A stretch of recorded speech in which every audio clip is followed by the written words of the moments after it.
ఈ మీటింగ్ల యొక్క ముఖ్య ఉద్దేశం ఏంటంటే పార్లమెంట్లో ఇంగ్లీష్లో బడ్జెట్ ప్రవేశపెడతారు. తక్కువ టైం ఉంటుంది. రాష్ట్రాలకు సంబంధించినటువంటి విషయాలు మాట్లాడటంలో అంత టైం దొరకదు. కాబట్టి ఈ రాష్ట్రాన్ని రిప్రజెంట్ చేసేటువంటి మంత్రులు ఎవరైతే ఉన్నారో కేంద్ర ప్రభుత్వం కష్టపడుతున్నటువంటి విధానాన్ని ప్రజలకు అర్థమయ్యే విధంగా చెప్పడంలో భాగమే ఈ మీటింగ్ యొక్క ముఖ్య ఉద్దేశం. ఒక్కసారి మీరు భారతదేశాన్ని తీసుకుంటే గత 20 సంవత్సరాల్లో అంటే 2004-2014 మధ్య భారతదేశం ఇన్ఫ్రాస్ట్రక్చర్లో స్టాగ్నేట్ అయిపోయింది. దేశానికి ఒక విజన్ని ప్రజెంట్ చేసేటువంటి నాయకత్వం లేకుండా పోయింది. ఆ రోజున కోట్లాది మంది యువతకు ఉద్యోగాలు ఎలా ఇవ్వాలి అనేది దాంట్లో ఒక విజన్ లేకుండా పోయింది. అయితే గత 12 సంవత్సరాల నుంచి మీరు తీసుకుంటే ఒక బలమైన నాయకత్వం, ఒక దేశానికి దశ దిశ నిర్దేశం, మిడిల్ క్లాస్ వాళ్ళకి జీవితం సంపూర్ణంగా ఆనందంగా ఉండాలంటే ఏం చేయాలి, పేదవారికి అవకాశాలు కల్పించాలంటే ఏం చేయాలి, మహిళలని దేశ అభివృద్ధిలో భాగం చేయాలంటే ఏమి చేయాలి, ఈ విధంగా ప్రతి అంశాన్ని తీసుకొని వెళ్ళి భారతదేశాన్ని ప్రపంచంలో ఒక అగ్రగామి దేశంగా నిలబెట్టడానికి కావాల్సిన అన్ని ఫౌండేషన్స్ని గత 12 సంవత్సరాలుగా ప్రధానమంత్రి మోదీ గారి నాయకత్వంలో జరుగుతూ ఉంది. అయితే మనం ఈరోజు బడ్జెట్ గురించి మాట్లాడేటప్పుడు సంవత్సరం మాట్లాడతాం. మీరు గుర్తుపెట్టుకోవాల్సింది ఏంటంటే బడ్జెట్కి మధ్య కూడా ఎంతో వర్క్ కేంద్ర ప్రభుత్వంలో జరుగుతూ ఉంది. ఈ రోజున గత బడ్జెట్కి ఈ బడ్జెట్కి మధ్య తీసుకుంటే 365 రిఫార్మ్స్ చేశారు. ఇవి అందరికీ అర్థం కాకపోవచ్చు, కామన్గా డే టు డే ఉండే వాళ్ళకి.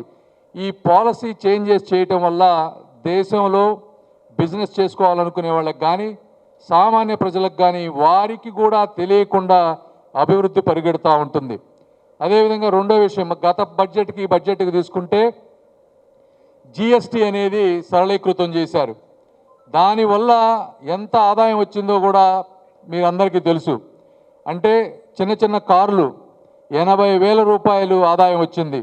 ఇన్సూరెన్స్, హెల్త్ ఇన్సూరెన్స్ని జీరో చేసేశారు, లైఫ్ ఇన్సూరెన్స్ని జీరో చేసేశారు, ఎడ్యుకేషన్కి కావాల్సిన దాన్ని జీరో చేశారు. ఈ విధంగా జిఎస్టీ సరళీకృతం చేసి దేశానికి వచ్చే ట్యాక్స్ ఆదాయంలో 2 లక్షల కోట్లు తగ్గినా కూడా ప్రజలందరికీ కూడా ఈ డబ్బు ఉండాలి, ఈ డబ్బులు పెట్టి వాడి వస్తువులు కొంటే ఎకానమీ ఇంప్రూవ్ అవుతుంది అని బడ్జెట్ కంటే ముందే చేశారు. అది ఒకటి. రెండోది 12 లక్షల రూపాయల వరకు ట్యాక్స్ మొత్తం చేసేశారు. ఇవన్నీ యాక్చువల్గా బడ్జెట్లో చేయాల్సినటువంటి విషయాలు అయినప్పటికీ కూడా సంవత్సరం వరకు ఆగకుండా బడ్జెట్ కంటే ముందు చేసి దేశాన్ని అద్భుతంగా ముందుకు తీసుకువెళ్తా ఉన్నారు. దీనివల్ల ఏం జరిగింది, లేబర్ అన్ఎంప్లాయ్మెంట్ 5-8%, 5-6% ఉండేది 18-19లో, అది ఈరోజు 3%కి అన్ఎంప్లాయ్మెంట్ తగ్గిపోయింది. ఈ విధంగా 360 రిఫార్మ్స్ కానీ, జిఎస్టీ రిఫార్మ్ కానీ, ట్యాక్స్ రిఫార్మ్స్ కానీ బడ్జెట్కి బడ్జెట్ మధ్య జరిగిందనేది మొట్టమొదటిగా మీరు గుర్తుపెట్టుకోవాలి. రెండో విషయం, ఈ బడ్జెట్లో ఏం పెట్టారు, ఇందులో 2.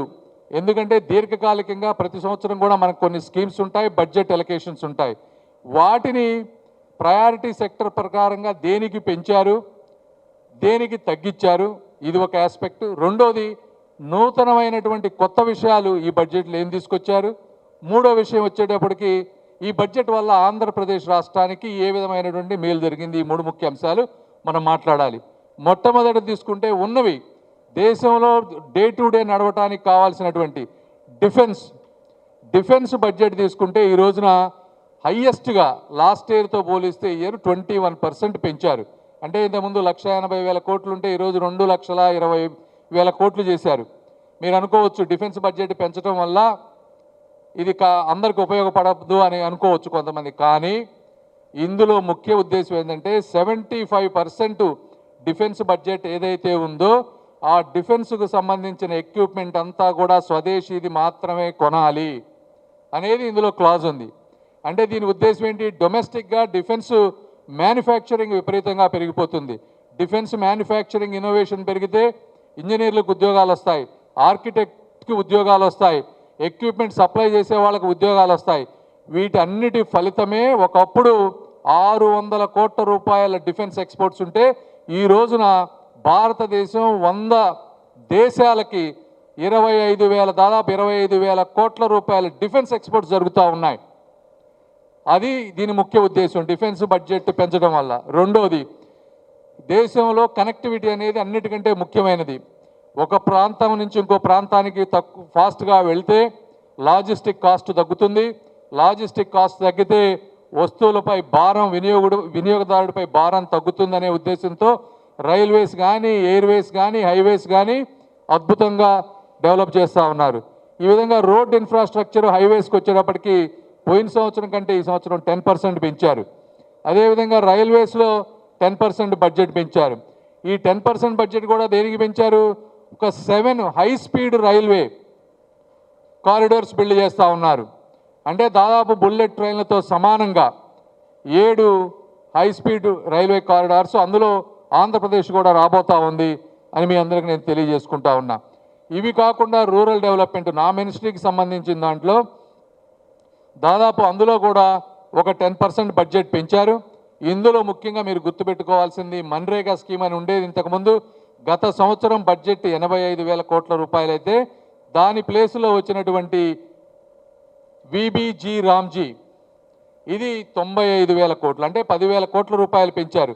ఇందులో 40% కొత్తగా స్టేట్ షేర్ యాడ్ చేసినా కూడా పని దినాలు 125కు పెంచారు. దీనివల్ల ఏం జరుగుతుంది? ఈ రోజున ఎవరు అవునన్నా కాదన్నా మన్రేగా స్కీమ్లో అనేది గ్రామాల్లో విపరీతమైనటువంటి అవినీతితో జరుగుతున్నటువంటి స్కీమ్ అది. ఆ అవినీతిని తగ్గించే విధంగా రాష్ట్రాలకి అకౌంటబిలిటీ క్రియేట్ చేస్తూ 40%, అంటే ఇంతకుముందు 10% పెట్టేవాళ్ళు, అలాంటిది 40% పెట్టడం వల్ల రాష్ట్రాల బాధ్యత పెరుగుతుంది. దాంతోపాటు బడ్జెట్ కూడా పెంచారు. అంటే ఆ 95,000 కోట్ల రూపాయలని పెట్టుకొని 40%, అంటే ఇంకో 30,000-40,000 కోట్ల రూపాయలు రాష్ట్రంతో కలిపితే 130,000 కోట్ల రూపాయలు ఇప్పుడు ఈ బిల్లుకు ఈ స్కీమ్కి వస్తుంది.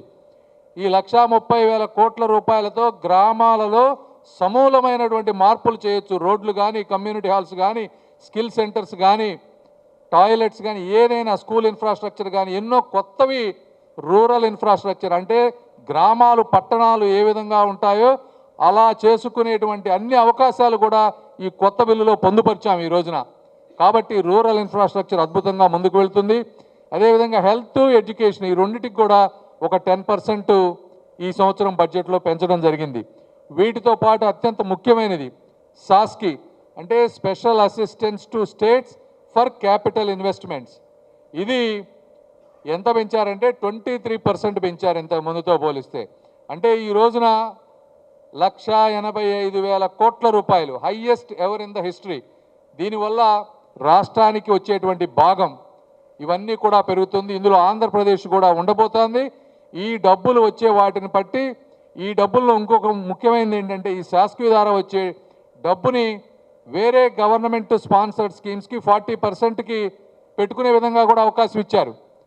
దీంతో ఏమవుతుంది? ఆ 60% సెంట్రల్ నుంచి వచ్చే డబ్బుల్ని కొంత వారి ద్వారా వచ్చే డబ్బులు కూడా ఉపయోగించుకొని 100% జగన్మోహన్ రెడ్డి గారు ఉన్నప్పుడు ఈ రాష్ట్రంలో 92 సెంట్రల్లీ స్పాన్సర్డ్ స్కీమ్స్ డీఫంక్ అయిపోయినాయి, పనిచేయకుండా ఎవరు వాడలేదు. ఒక ఇన్స్టాల్మెంట్ తీసుకున్నారు, రెండో ఇన్స్టాల్మెంట్ తీసుకునే అవకాశం లేకుండా మొత్తం 60% డబ్బును వాడలేకపోయారు. ఇప్పుడు ఈ విధానం ద్వారా ఈ గవర్నమెంట్ వచ్చిన తర్వాత 72 స్కీమ్స్, అంటే 92లో 72 స్కీమ్స్ని మళ్ళీ తీసుకొచ్చాం. మొత్తం ఆయన చేసిన బకాయిలు కట్టి ఆ స్కీమ్స్ అన్ని తీసుకొని ఇంకా 20 స్కీములు సెంట్రల్లీ స్పాన్సర్డ్ స్కీమ్స్ మనం వాడుకోవాల్సిన అవసరం ఉంది. ఇలాంటి శాసకి ద్వారా వచ్చే డబ్బులు వీటికి ఉపయోగించుకొని ఆ 92 స్కీమ్స్ని సమర్థవంతంగా వాడుకోవడానికి అది ఉపయోగపడుతుంది అని కూడా మీరు అందరూ తెలుసుకోవాలి. దీంతో పాటు ఇవన్నీ ఏంటంటే ఇంకా చాలా ఉన్నాయి. అయితే ఎగ్జిస్టింగ్ స్కీమ్స్ని ఏ విధంగా బడ్జెట్లో ఇంప్రూవ్ చేశారనే దాని మీద మొట్టమొదటి అంశం నేను చెప్పాను. ఇప్పుడు రెండోది, కొత్తగా ఏం తీసుకొచ్చారు ఈ బడ్జెట్లో అంటే బయోఫార్మా. నంబర్ 1 బయోఫార్మా ఏంటి? ఒకప్పుడు మన దేశంలో అంతా ఇన్ఫెక్షన్స్, టీబీ, న్యూమోనియా ఇట్లాంటి ఇన్ఫెక్షన్స్ వచ్చాయి. ఈరోజు వాతావరణం పరిశుభ్రమైంది, అందరికీ అవగాహన వస్తూ ఉంది. ఈరోజు వచ్చే డిసీజెస్ వెస్ట్రన్ డిసీజెస్ వస్తూ ఉన్నాయి, ఆటో ఇమ్యూన్ డిసీజెస్, ఆర్థరైటిస్ ఇలాంటివి. ఇలాంటి వాటికి కొత్త రకాలైనటువంటి మెడికేషన్స్ కావాలి. అవి కేవలం విదేశాల్లో మాత్రమే దొరుకుతూ ఉన్నాయి. కాకపోతే అలాంటి మందులు తక్కువ ఖర్చుతో ఇక్కడ కూడా ఉత్పత్తి కావాలనేటువంటి ఉద్దేశంతో ఒక ముందు చూపుతో 10,000 కోట్ల రూపాయలు అంటే వచ్చే 5 సంవత్సరాల్లో దానికి పెట్టారు. రెండోది, భారతదేశం ఈ రోజున ఆర్టిఫిషియల్ ఇంటెలిజెన్స్ వస్తూ ఉంది. దీంతో ఎన్నో చిన్న చిన్న ఉద్యోగాలు, కాల్ సెంటర్స్ కానీ చిన్న సాఫ్ట్వేర్లు కానీ ఇవన్నీ ఎగిరిపోయే అవకాశం చాలా ఎక్కువ ఉంది. ఇది నెక్స్ట్ ఏం వస్తున్నాయి అనేదాన్ని అందిపుచ్చుకోవాలి. సెమీ కండక్టర్స్ ఎందుకు అంతా మీకు డ్రైవర్లెస్ కార్స్ వస్తూ ఉన్నాయి. బ్యాటరీ టెక్నాలజీస్ అన్నీ కూడా పెట్రోల్ పోయి ఈరోజు బ్యాటరీ టెక్నాలజీస్ అన్నీ వస్తూ ఉన్నాయి. ఇవన్నీ ఆధునిక టెక్నాలజీని ఈరోజు మనం అందిపుచ్చుకోకపోతే మళ్ళీ అమెరికా, చైనా ఏ విధంగా ముందుకు వెళ్ళి భారతదేశం వెనకబడిందో అలాంటి పరిస్థితి మళ్ళీ రాకూడదు అని చెప్పి ఈ రోజున సెమీ కండక్టర్స్, అదేవిధంగా ఎలక్ట్రానిక్స్ కాంపోనెంట్ మ్యానుఫ్యాక్చరింగ్. ఈ రోజు వరకు మనం ఏం చేస్తూ ఉన్నాం, సెల్ ఫోన్లు తయారు చేయాలంటే బయట ప్రాంతం నుంచి చిన్న చిన్న కాంపోనెంట్స్ చైవాన్ నుంచి ఇంపోర్ట్ చేసుకొని వాటన్నిటిని అసెంబుల్ చేసి ఈ రోజున ఎక్స్పోర్ట్ చేస్తూ ఉన్నాం.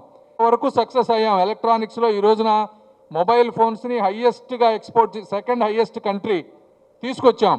అయితే ఇప్పుడు ఆ సెల్ ఫోన్లో పెట్టే కాంపోనెంట్స్ని కూడా ఇక్కడే మ్యానుఫ్యాక్చర్ చేయాలనేటువంటి ఉద్దేశంతో దానికి 40,000 కోట్ల రూపాయలు బడ్జెట్లో పొందుపరిచారు. ఈ విధంగా అదేవిధంగా అందులో కావాల్సినటువంటి కొత్త టెక్నాలజీ ఏవైతే వస్తూ ఉన్నాయో చిప్స్, వీటన్నిటిలో రేర్ ఎర్త్ మినరల్స్ కావాలి.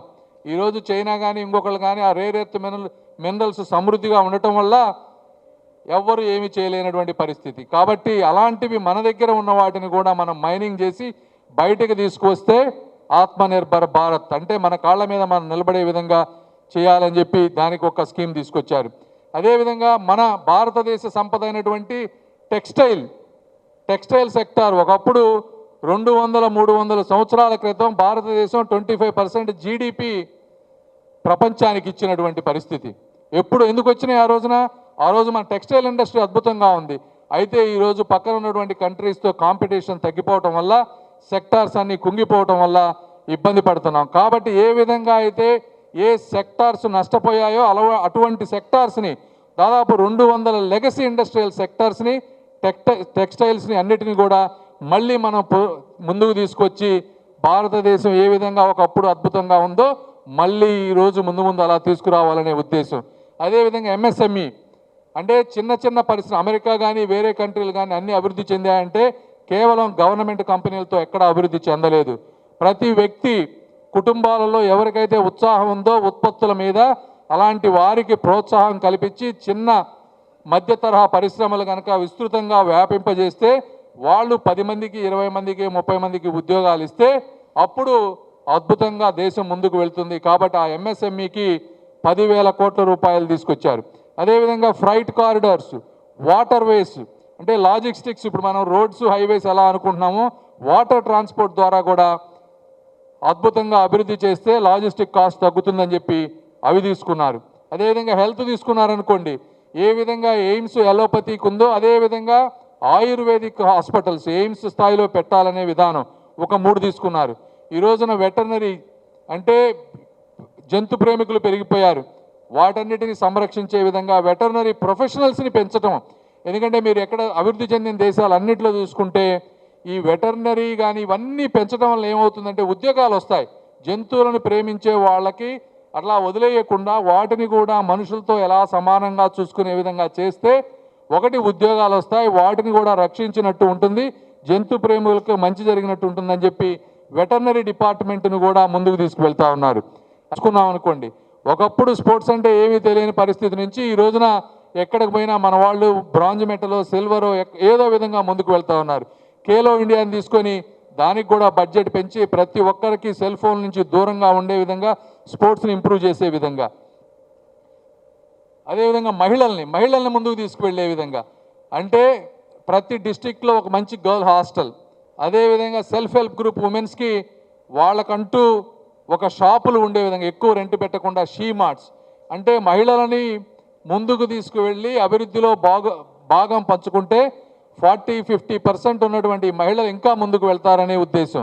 అదేవిధంగా టూరిజం తీసుకున్నారనుకోండి, టూరిజం గైడ్స్ని అప్గ్రేడ్ చేయటం, కొత్త టూరిస్ట్ స్పాట్స్ తీసుకొని వాటిని డెవలప్ చేయటం, ఈ విధంగా టూరిజంని ఇంప్రూవ్ చేశారు. ఫార్మర్స్ని తీసుకున్నారనుకోండి, ఫిషరీస్ని ఎండ్ టు ఎండ్ చేసి fish producing association, farmer associations ఎలానో ఫిష్ ఫార్మర్ అసోసియేషన్స్ తయారు చేయటం, యానిమల్ హస్బెండరీకి ఎవరైతే వీటన్నిటిని క్రెడిట్ లింక్డ్ ఇన్సెంటివ్స్ తోటి యానిమల్ హస్బెండరీలో అప్పు తీసుకునే విధంగా, అదేవిధంగా హై వాల్యూ ఫార్మింగ్, కోకో కానీ కోకోనట్ కానీ క్యాష్యూస్ కానీ ఇప్పుడు ఏమిటి ఈ రోజున పండిస్తూ ఉన్నారు. అయితే మధ్యలో ఉన్నటువంటి దళారులు కానీ ఇంకొకరు కానీ వాళ్ళు ఎక్కువ లాభం పొందుతున్నారు కానీ రైతులు పొందటం లేదని ఆ రైతుల్ని ఎంపవర్ చేసి వాళ్ళనే ప్రోడక్ట్స్ చేసే విధంగా ఎలా చేయాలి, ఈ విధంగా వాళ్ళని ఎంపవర్ చేశారు ఈ కొత్త బడ్జెట్లో. ఇంకొక 2 మిడిల్ క్లాస్ వాళ్ళకి ఒకటి విద్య, 2 వైద్యం అత్యంత కష్టమైనవి.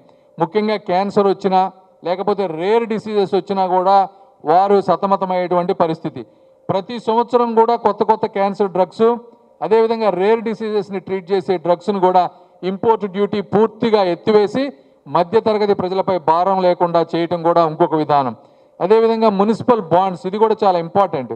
ఈ రోజున రాష్ట్రాలు, ఈ రాష్ట్రం అనే కాదు అన్ని రాష్ట్రాలు సంక్షేమ పథకాలతో డబ్బు తక్కువగా ఉన్నటువంటి పరిస్థితి, డెవలప్మెంట్ చేయాలంటే డబ్బు లేనటువంటి పరిస్థితి. దీని గురించి ఆ రెవెన్యూ, ఆ కార్పొరేషన్లో వచ్చేటువంటి ఆదాయాన్ని ముందుగా తీసుకొని మున్సిపల్ బాండ్స్ తీసుకొని ఆ ప్రాంతాన్ని అభివృద్ధి చేసుకునే అవకాశం, అంటే ఒక 1000 కోట్ల పైగా ఎక్కువ ఏ మున్సిపల్ బాండ్స్ కనుక రైజ్ చేయగలిగితే సెంట్రల్ గవర్నమెంట్ 100 crores ఇన్సెంటివ్గా డబ్బులు ఇస్తూ ఉంది అడిషనల్గా. అంటే ఇప్పుడు వైజాగ్ వచ్చేటప్పటికి 1000 కోట్ల పైన వస్తుంది ఇక్కడ రెవెన్యూ. ఇలాంటి బాండ్స్ కనుక తెచ్చుకోగలిగితే ఇంకొక 100 కోట్లు అదనంగా సెంట్రల్ నుంచి వస్తుంది. ఈ విధంగా పట్టణాలు కూడా అభివృద్ధి చేసుకునే విధానం, ఇవన్నీ విధానాలు ఫ్యూచరిస్ట్గా చేసినటువంటి పరిస్థితి. ఆఖరిగా వచ్చేటప్పటికి ఆంధ్రప్రదేశ్కి ఏం చేశారు అంటే మీ అందరికీ తెలుసు, అమరావతిలో ఈ రోజున దాదాపు 1400 కోట్లు ఒకదానికి, కోర్కి ఒక 400, అర్బన్ ఇన్ఫ్రాస్ట్రక్చర్కి, పోలవరానికి 3300 కోట్లు, రైల్వేస్కి వచ్చేటప్పటికి 10,000 కోట్లు. అందులో ముఖ్యంగా A7 కారిడోర్స్ అనుకున్నాము, అందులో ఒకటి హైదరాబాద్, అమరావతి, చెన్నైని కలుపుతా వెళ్ళేటువంటి హై స్పీడ్ కారిడార్, ఇవన్నీ కూడా కొత్తగా వచ్చినాయి. దీనికంటే ముఖ్యంగా డేటా సెంటర్స్కి ట్యాక్స్ హాలిడే, అంటే 2047 వరకు కూడా ట్యాక్స్ హాలిడే ఇచ్చారు. దీనివల్ల ముఖ్యంగా లాభ పొందే రాష్ట్రం ఏంటి అంటే ఆంధ్రప్రదేశ్. ఈరోజు దాదాపు 5 నుంచి 6 డేటా సెంటర్లు ఈరోజు మాట్లాడుతూ ఉన్నారు. దీంతో ట్యాక్స్ హాలిడే వచ్చి ఇక్కడ కనుక ఎకో సిస్టమ్ బిల్డ్ అయితే ఇంకా ఎక్కువ డేటా సెంటర్లు ఆంధ్రప్రదేశ్కి వచ్చేటువంటి పరిస్థితి. దానివల్ల స్టేట్కి ఆదాయము, ఉద్యోగాలు పెరుగుతాయి. అదేవిధంగా టూరిజంలో ఇందాక చెప్పినట్టుగా ఈ ప్రాంతానికి అరకు వ్యాలీని కానీ పులికాట్ లేక్ను కానీ మన ఆంధ్రప్రదేశ్ నుంచి తీసుకున్నారు.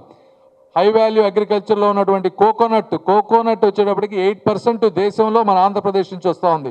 కోకో వచ్చేటప్పటికి 40% ఆంధ్రప్రదేశ్ భాగస్వామ్యం అయింది. కాబట్టి ఆ రెండింటికి వచ్చేటువంటి ప్రోత్సాహాలు, అంటే ఎప్పుడైనా చెట్టు పాడైందనుకోండి సబ్సిడీతోటి మళ్ళీ కొత్త చెట్లు పెట్టుకోవటం, ఇలా హై వాల్యూ అగ్రికల్చర్లో ష్రింప్కి కానీ ఫిష్కి కానీ ఇవన్నీ కూడా ఆంధ్రప్రదేశ్కి ఉపయోగపడేటువంటి పరిస్థితి.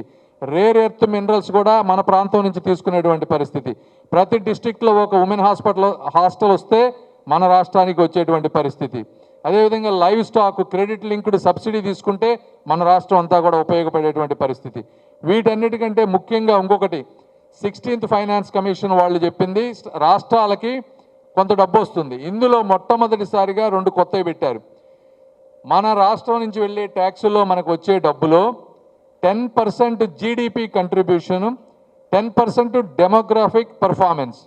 అంటే ఏంటి, మన రాష్ట్రం కనుక ట్యాక్సులను ఎక్కువగా దేశానికి ఇస్తే మనకి ఎక్కువ పర్సెంట్ వచ్చే విధంగా, అంటే అందులో ఒక 10% అది పెట్టారు ఫస్ట్ టైం. ఇంతకుముందు ఎప్పుడూ లేదు. జనరల్గా ఏంటంటే జనరల్గా ఇచ్చేవాళ్ళు, కానీ జీడిపి మనం ఎక్కువ కష్టపడి మనం ఎక్కువ సంపాదిస్తే మళ్ళీ మనకి ఎక్కువ వచ్చే అవకాశం. డెమోగ్రాఫిక్ పర్ఫార్మెన్స్ అంటే పాపులేషన్ మరీ ఎక్కువ కాకుండా తక్కువ కాకుండా బ్యాలెన్స్డ్గా చేసుకుంటే దానికి ఒక 10%, అంటే టోటల్ 20%ని మనం ఇన్ఫ్లుయెన్స్ చేసుకోగలం ఈరోజు మనం కనుక పర్ఫార్మెన్స్ కరెక్ట్గా చేస్తే.